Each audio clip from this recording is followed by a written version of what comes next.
This is molten aluminum, and I melted it with a stove burner in a hole in my backyard. This was supposed to be a silly little test before making a more serious furnace build video. It turned into a 3-day project. I bet you're expecting me to say, don't try this at home. No, don't try this anywhere. This project is an exceptionally dumb idea. I'm a trained professional at making dumb ideas work.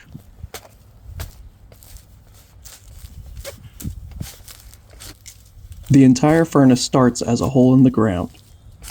A real furnace has a solid insulated chamber lined with refractory. This one has dirt, roots, and hope. I need the hole deep enough for the burner and crucible, but small enough that the dirt can hold heat instead of warming up the whole yard.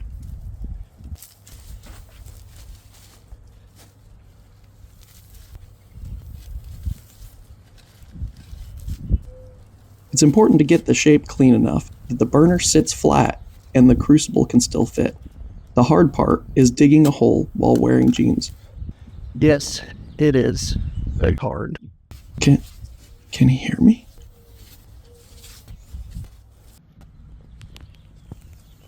The heating element is a regular 2400 watt electric stove burner. It is made to get red hot, but I doubt a dirt furnace is what the engineers had in mind. I poured vermiculite, an extremely lightweight, airy rock, through the heating element to help keep in heat at the bottom of the furnace. This will be the hottest part of the furnace, so the vermiculite will help keep a lot of heat from escaping. Before you start typing an angry comment that vermiculite isn't dirt, I bought it at Home Depot between the potting soil and grass seed, so I'm pretty sure it counts. The black connects to one wire of the heating element. The green wire is ground, so it goes into the ground. The white wire is neutral, and I'm pretty neutral about it too.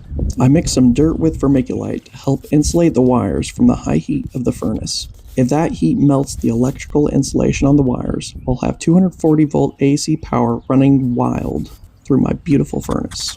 Dirt, if you can believe it, is not a refractory furnace liner, so I'm trying to shape it, pack it, and keep the middle open at the same time. It's a lot like building a sandcastle, or dirt castle. The thermocouple is buried in the chamber wall, so the controller will know what the furnace is doing. The plan is to make the ground hold the heat and burner, and not fall into the crucible. That last part becomes very important soon. I ran out of daylight to actually run the furnace, so I had to rebury it.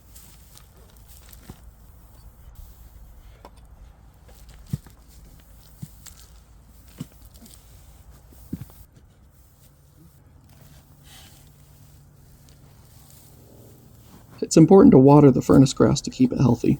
No one will know there's a furnace under here. This is why the project turned into 3 days. The controller I used for my videos 4 years ago died peacefully in its sleep. I'm only covering the controller briefly in this video. It reads the thermocouple, runs a temperature ramp, controls the solid-state relay, and hosts a small web page so I can change settings through the Wi-Fi on my phone. If enough people comment that they want to see it, I'll do another pour soon and make an in-depth controller video.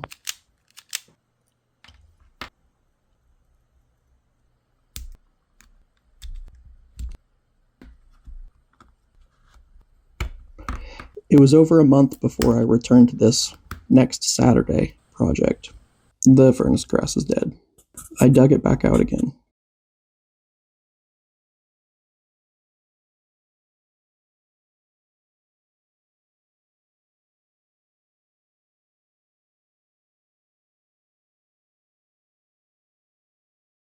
At least the roly-polies are having a good time. Comment below if you think these are called pill bugs. That's pretty dirty. Let's give it a rinse. The solid-state relay somehow got water damage. Don't know how that happened, but luckily I have a big box of replacements. I'll repair the hole when the controller is actually working. I discovered that I wired my thermocouple plug differently than my fancy little port on my controller, so I'll need to replace that.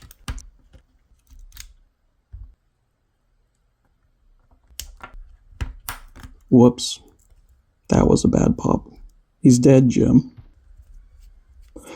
Luckily, I have another controller board.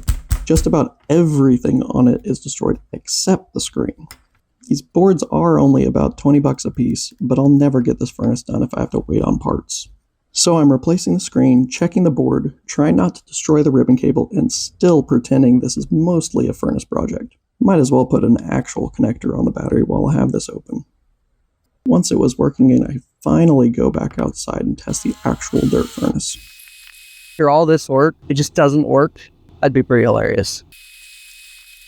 Oh, it's some good clay. This might actually work. Get out of my furnace.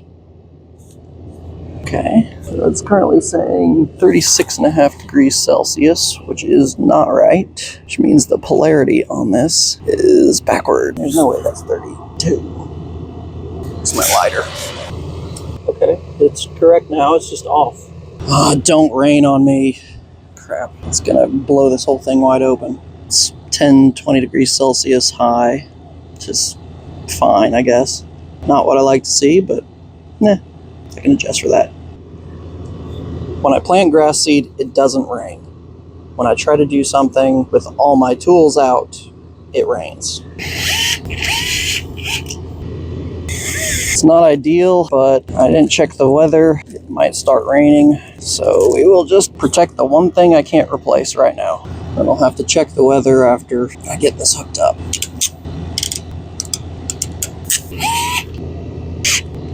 I hear some bigger drops falling. That's not good. I'm not going to use this when it heats up. That's going to keep some rain out. Hopefully keep some heat in. Time to plug her in and give her a little test. After I get some tools inside, at least a trash bag. Oh, they're going to get all rusty. Time to plug it in. No snaps, no crackles, no pops. Now it's time to set up the temperature. Since I already know it is 31, supposedly. Let's go with 35. Let's say 15 minutes. We want it to heat up to 150, and then we'll hold at 150 for 4 hours. So I've got plenty of time to run out there and change the lid of the furnace. For now, we can go with 50%. Start new. It doesn't look like 50% duty, does it? Oh. It's just kind of slow, okay. I discovered a problem with one of my connections. The blade was just outside the insulation, so it wasn't touching. That was a few minutes ago, and the temperature still isn't changing. Might have to get an actual reading. 10 degrees Celsius. That's cold. So we got a problem. The solid state relay looks like it's on. It's definitely getting 3 volts. It's supposed to work from 3 to 32, but we have a little over 240 volt AC across these, which means this is not turning on. So my thought is this needs more than 3 volts. Possibly it was just on the edge of working. So we're measuring 243 volts, which means it's not switched closed, even though it's a solid state relay and that's not technically what's happening. There it goes. 1 volt AC. That's with 5 volts. Oh yeah, I can feel the heat off of that now.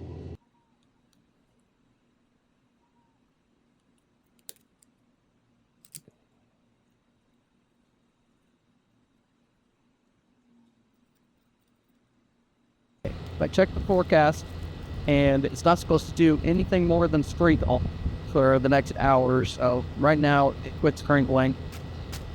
Obviously, that's a little water on some stuff.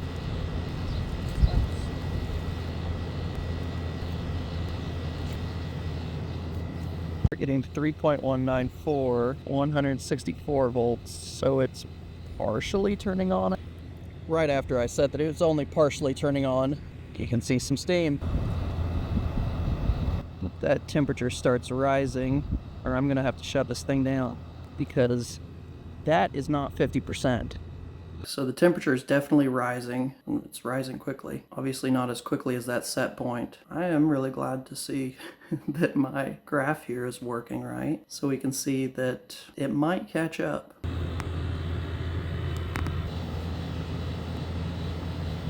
The primary drying out phase is done, and I looked in my garage. I've got some junk aluminum that would be better as ingots. It's only 150C right now, so I shouldn't have to worry about blowing up my crucible. I'll go ahead and pop some aluminum in there and let that heat up with the furnace. So we're firing and melting aluminum at the same time. That's burnt. I'm pouring vermiculite down to give myself a safe, dry area to pour. Any kind of water around here instantly becoming steam, you could imagine, would not be very fun.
Those colors are beautiful. Make sure to subscribe so you don't miss the DIY furnace build video.